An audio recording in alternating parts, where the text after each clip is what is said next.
بسم اللہ الرحمن الرحیم نحمدہ ونصلی علی رسولہ الکریم اما بعد۔ گزشتہ درس میں آپ نے 3-4 فتنوں کے بارے میں سنا تھا کہ رسول اللہ نے فرمایا یہ فتنے ظاہر ہوں گے۔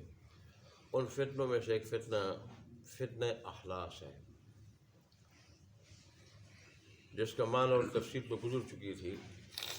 آج ان فتنوں کے مصداق کون ہے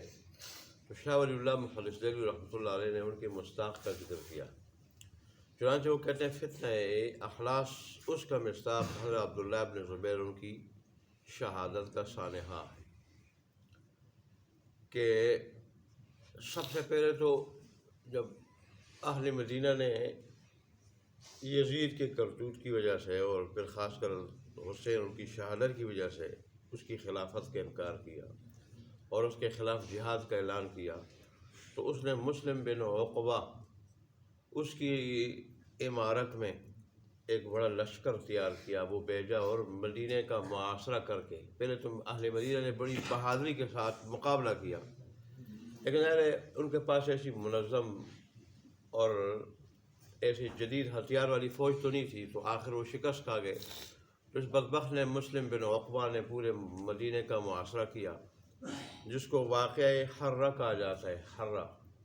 محاصرہ کیا اور پھر مدینہ کے اندر گھس کر انہوں نے بڑا ظلم کیا، بڑی تباہی مچائی، بہت سارے صحابہ اور تابعین کو شہید کیا اور بھی بچوں پہ اور بوڑھوں پہ ظلم کیا، اور پھر وہاں سے یہ مکہ کی طرف اس نے رخ کیا۔ وہاں پھر انہوں نے مکہ کا محاصرہ کیا اور پھر ایک وادی کے اوپر منجنیق سٹ کر کے وہاں سے انہوں نے پتھر برسائے کعبہ کے اوپر پتھر برسائے کہ عبداللہ بن زبیر انہیں وہاں پناہ لی تھی۔ آخر پھر یزید کی موت کی خبر جب سنی تو یزید نے جو لشکر بھیجا تھا، مسلم بن عقبہ تو مکہ جاتے ہوئے راستے میں فوت ہوا تھا،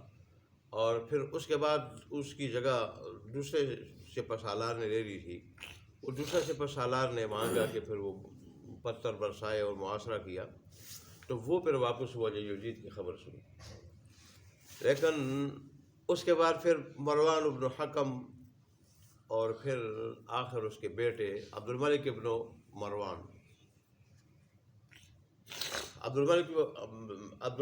مروان جو ہے، اس نے حجاج بن یوسف کی قیادت میں لشکر بھیجا، اور حجاج بن یوسف نے بھی اسی طرح محاصرہ کیا اور پھر منجنیق کے ذریعے وہاں سے ایک وادی کے اوپر منجنیق سٹ کر کے وہاں سے پتھر برسائے، اور آخر کار جیسے پہلے معاشرے سے اہل مکہ بڑے تنگ ہو گئے تھے اور بڑی مصیبت کے شکار ہو گئے تھے، تو ایسے ہی اس معاشرے سے بڑے تنگ آ گئے تھے۔ آخر عبداللہ بن زبیر رضی اللہ تعالیٰ عنہ بہت بڑے بہادر، متقی، پرہیزگار، اللہ والے انسان تھے، اور ان کی خلافت پورے عالم اسلام پہ قائم ہو چکی تھی، پہلے مکہ پہ، پھر مدینہ پہ، اور پھر جو ہے نا وہ عراق، شام پہ، اور اس طرح آخر میں پھر پورے عالم اسلام پہ۔ لیکن مروان بن حکم کی سازشوں اور اسی طرح مختار بن عبیدہ کی سازشوں اور اس طرح مروان کے بیٹے عبد الملک بن مروان کی سازشوں کی وجہ سے وہ آہستہ آہستہ وہ ختم ہوتی گئی، اور یہاں تک کہ انہوں نے پھر مکہ کا بھی محاصرہ کیا، اور جب انہوں نے دیکھا کہ میری وجہ سے پورا مکہ وہ محاصرے کی اس مصیبت میں ہے، تو بیت اللہ سے وہ نکل آئے اور اکیلے انہوں نے مقابلہ کیا اور بڑی بہادری کے ساتھ مقابلہ کیا، یہاں تک کہ میں نے پہلے بھی 1-2 مرتبہ آپ کو بتایا تھا کہ وہ اور ان کے ساتھ چند ساتھی، غالباً 18 ساتھی تھے ان کے ساتھ، اور یہ جو حجاج بن یوسف تھا اس کے پاس 3000 وہ لشکر تھا، سوڈانیوں کا لشکر تھا، اور بعد نے یہ لکھا ہے کہ شامیوں کا لشکر تھا، اور اس نے دونوں ہاتھوں میں تلوار لے کے لڑتے ہوئے، ساتھیوں سمیت لڑتے ہوئے دونوں ہاتھوں میں تلوار لے کے اس لشکر کو پہاڑوں پہ چڑھنے پہ مجبور کر دی، حالانکہ سوڈانی کتنے لمبے تڑنگے ہوتے ہیں، کتنی طاقت والے ہوتے ہیں، لیکن پہاڑ پہ چڑھنے پہ مجبور کر دیا۔ آخر انہوں نے اوپر سے پتھر پھینکے، جب سمجھ گئے ان کے مقابلے کے ہم نہیں، کہاں 3,000 کہیں 18، اور اس میں بعض ساتھی شہید ہو گئے تھے، وہاں سے ایک پتھر لڑکا کے ان کو اس طرح شہید کر دیا، اور اس کے بعد پھر انہوں نے قبضہ کر لیا۔ تو اس سانحہ سے مراد حضرت عبداللہ ابن زبیر رضی اللہ عنہ کی شہادت کا سانحہ، اس کی طرف اشارہ ہے، فتنہ اخلاص۔ اسی طرح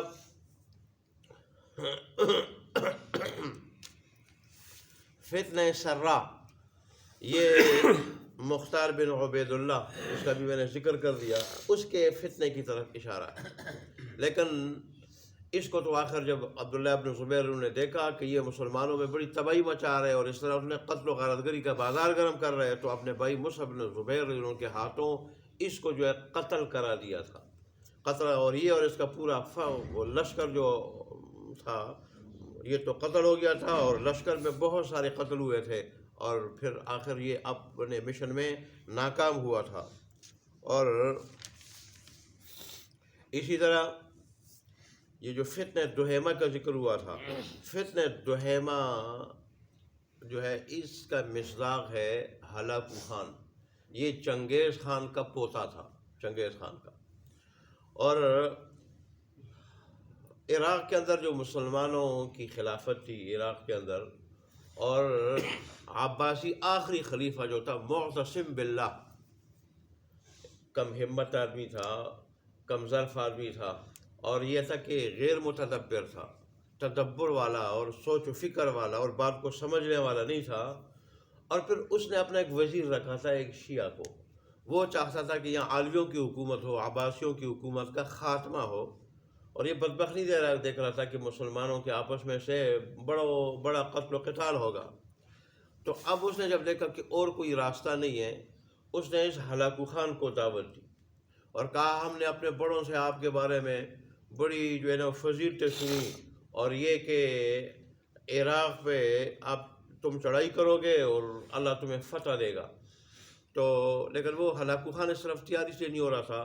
وہ اہل بغداد کی بہادری سے واقف تھا۔ لیکن اس نے کیا کیا، اس نے آہستہ آہستہ وہ جو خلیفہ معتصم باللہ تھا، تو اس شیعہ اس کے مشیر اور وزیر نے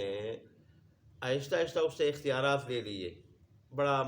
اس کا معتمد آدمی بن کے، معتمد قابل اعتماد آدمی، اختیارات لے لیے، اور فوجوں کو دور دراز آگے پیچھے بھیج دیا، اور جو موجود تھی فوج ان کو بھی جو ہے نا قتل و غارت گری کے بازار گرم کرنے میں مصروف کر دیا، اور پھر اس کو کہا آ جاؤ، اب تو جو ہے نا وہ خلافت کمزور ہو چکی ہے۔ جب اس نے دیکھا کہ واقعی ابھی اگر میں بہت بڑا لشکر بھیجوں تو یہ مقابلہ نہیں کر سکیں گے، چنانچہ اس نے لشکر بھیجا، لیکن اہل بغداد نے بڑی بہادری کے ساتھ اس کا مقابلہ کیا، اور ہلاکو خان جیسے آدمی کو بغداد گھسنے نہیں دیا۔